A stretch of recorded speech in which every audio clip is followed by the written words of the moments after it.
Hi, I'm Tiana, a SNHU student studying criminal justice, and for my final project in Sociology 324, I am going to advocate for change on how society handles people with mental illness, specifically the misuse of prisons as mental health facilities. To support my cause, I have created an advocacy group named TCT, Treatment, Care, and Transformation. TCT was founded by me, a law enforcement officer who wanted to stand up against the constant use of arrest as a response to a mental health crisis here in America. Our mission is simple, but it is powerful. I want to raise awareness, influence political action, and advocate for systemic change in laws and policies that funnel individuals with mental illness into jails or prisons rather than into treatment facilities. Every human deserves the right to quality mental health care, regardless of their current mental health status or past mistakes. But to achieve this, criminal justice professionals like myself must first learn to recognize the signs of mental illness and respond with compassion and understanding, not cuffs and arrest. Using prisons as a substitute for mental health treatment only provides a temporary fix to a long-term issue. This issue aligns directly with TCT's goal because it's calling for replacing punishment with healing. While people who commit serious crimes should be held accountable, I wouldn't disregard that. But many individuals are being arrested for minor offenses where the real issue is their mental health status, and it's being ignored. The truth is, prisons are just not designed to treat mental illness. According to Treatment, Care, and Advocacy Center, which is recognized as a national nonprofit dedicated to raise awareness towards mental health, they've estimated that nearly 400,000 inmates in U.S. jails and prisons, of about 17% of those, are all incarcerated and they have some sort of mental illness. If we shift our focus from incarceration to treatment, we can ensure that individuals receive the care they deserve while also improving public safety and reducing the number of repeat offenses. So some of my experiences as a law enforcement officer, I've seen firsthand how untreated mental illness often leads to arrest instead of recovery. Too often, officers without the proper training, we encounter people who are having a mental health crisis and we respond the only way that we've been taught, and that's by arrest. In Virginia, for example, officers can spend hours sitting in emergency rooms with people experiencing a crisis, but rarely follow through because of the shortage of psychiatric hospital beds in our community. Temporary detention orders, also known as TDOs, they're often issued but rarely followed through, and there's no other follow-up with the patient whatsoever. And these are not just isolated incidents. These are signs of a flawed system. And a part of what keeps our system broken and flawed is some of the stereotypes that are associated with mental illness. Too many people still believe that mental illness is just an act, or it's a cry for attention, or even the results of bad parenting. Sometimes people don't even believe mental illness is a thing. They even think it's comical or it's dangerous. But the truth is, people with mental illness are not evil or hopeless. They're individuals who can and do respond to the proper treatment, just not in jail facilities. One recent tragedy, I don't know if you have heard, but it's about the Ukrainian refugee who was stabbed to death on a Charlotte train in North Carolina. Her name was Anna Zaruska. She was murdered by a man named DeCarlos Brown, who had a long history of mental illness and prior arrests. Brown had repeatedly called 911 from the hospital saying that people were trying to take over his body. That was his most recent arrest. This was a clear red flag in a mental health crisis, yet the system's response was to make an arrest, not treatment. This tragedy is one of the decisions that cost an individual her life.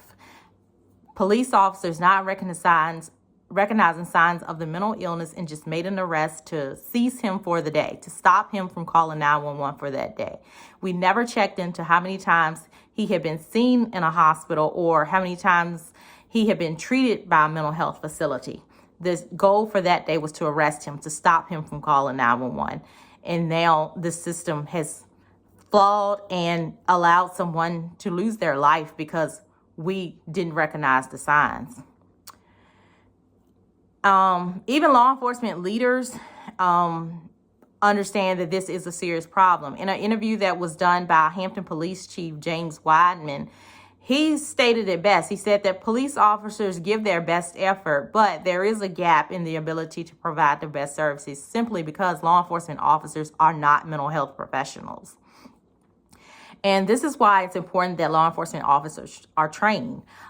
Such trainings like crisis intervention teams, they are vital. They teach officers how to recognize the signs of mental illness, how to de-escalate tense situations, and to connect with individuals and to get them the proper care that they need rather than making an arrest.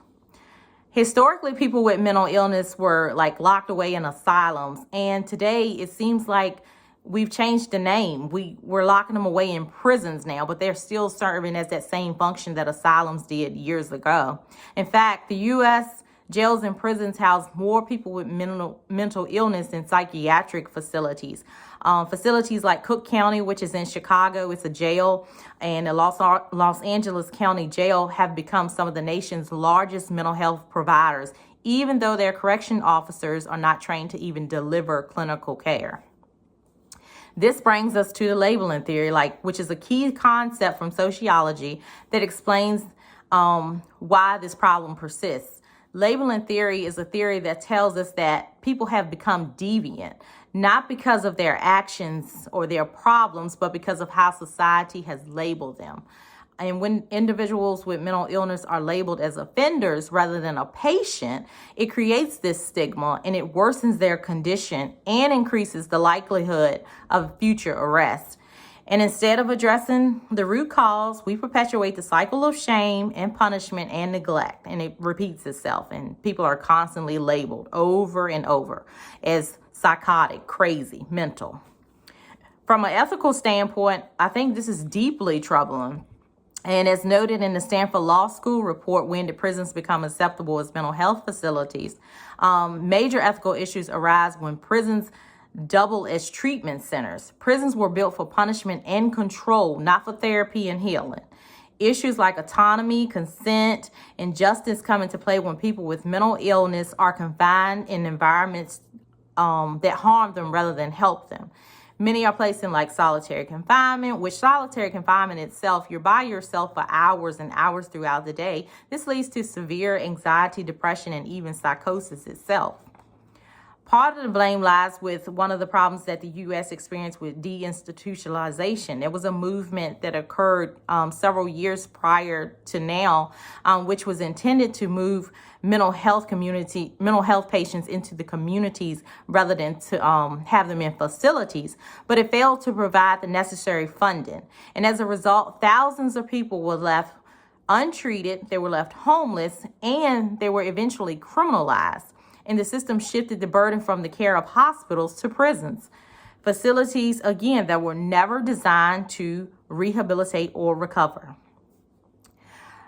With all that, I just want to leave you with this. I want you to understand that prisons are not equipped to treat mental illness. They're designed to punish people, to confine people for behaviors that they've committed when mental illness was not in play.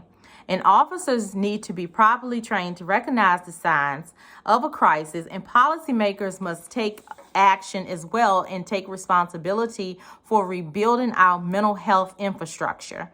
We need to reopen psychiatric facilities. We need to fund community programs, and we need to support our law enforcement officers with the tools they need so they can properly divert these individuals to the right care. It's time to prioritize compassion and practicality over punishment. With proper training, resources, and commitment, we can create a justice system that truly serves justice by treating people who are in a crisis as humans and getting them the proper help that they need, and not just putting handcuffs on these people and sending them away to an asylum-like facility. The time for change is now, and we cannot afford to wait. Thank you so much for watching me and hearing me.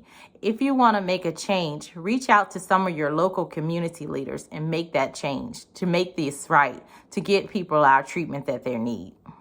Thank you.